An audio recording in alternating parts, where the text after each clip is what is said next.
কাজগুলো তিনি না বুঝেই তিনি আমাদেরকে যেই ভাষায় অপমান করেছেন, এতে করে আমাদের মাল্টিমিডিয়া রিপোর্টাররা চরম অপমানিত হয়েছে। ঢাকা বিশ্ববিদ্যালয়ের ডাকসু ভবনের সামনে সংবাদ সম্মেলন করছেন ডাকসুর বিপি প্রার্থী উমামা ফাতেমা।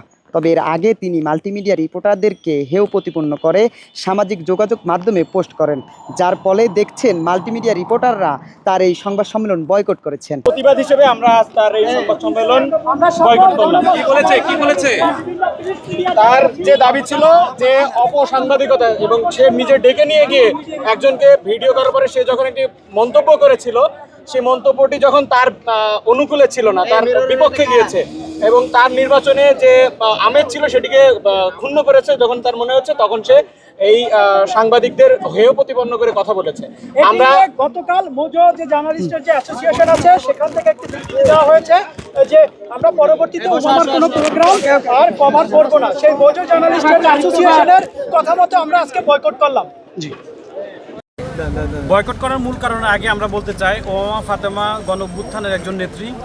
আমরা তাকে শ্রদ্ধা করি এবং গণঅভ্যুত্থানে তার অবদান আছে। গণঅভ্যুত্থানের পরবর্তী সময় তার আমরা অ্যাক্টিভিস্ট আমরা হিসেবে জানি, এবং তিনি ক্যাম্পাসে অনেক অবদান রেখেছেন। জাতীয় নেতা হিসেবে তার একটা পরিচিতি আছে।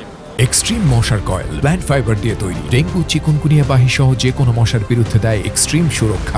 সেই জায়গা থেকে তিনি মাল্টিমিডিয়া রিপোর্টারদের যে ভাষায় তিনি সমালোচনা করেছেন, এটি সমালোচনার জায়গাতে আর নেই। তিনি ব্যক্তিগত একটি আক্রোশের জায়গা হিসেবে তৈরি করেছেন।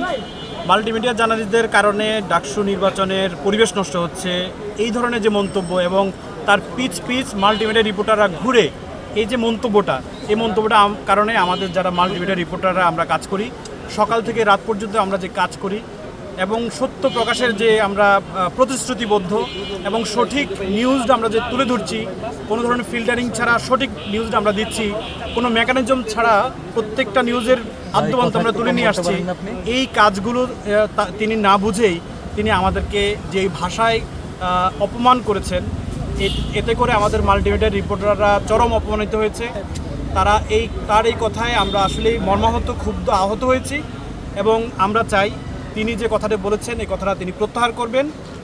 আমরা তার প্রতি শ্রদ্ধা রেখে আমরা বলছি যে তিনি যে কথাটা বলছেন এটি প্রত্যাহার করবেন এবং মাল্টিমিডিয়া রিপোর্টারদের কাছে ক্ষমা চাইবেন। সোশ্যাল মিডিয়া যেভাবে পোস্ট দিয়েছিলেন আমাদেরকে অপমান করে, একইরূপ তিনি সোশ্যাল মিডিয়াতে পোস্ট করে মাল্টিমিডিয়া জার্নালিস্টদের কাছে তিনি ক্ষমা প্রার্থনা করবেন। আমরা তাকে ক্ষমা করতে চাই, তার ভুল ত্রুটি আমরা ক্ষমা করতে চাই। যদি তিনি এই অবস্থা অনড় থাকেন, তাহলে আমরা আগামী দিনে তার প্রত্যেকটা নিউজ আমরা বয়কট করব।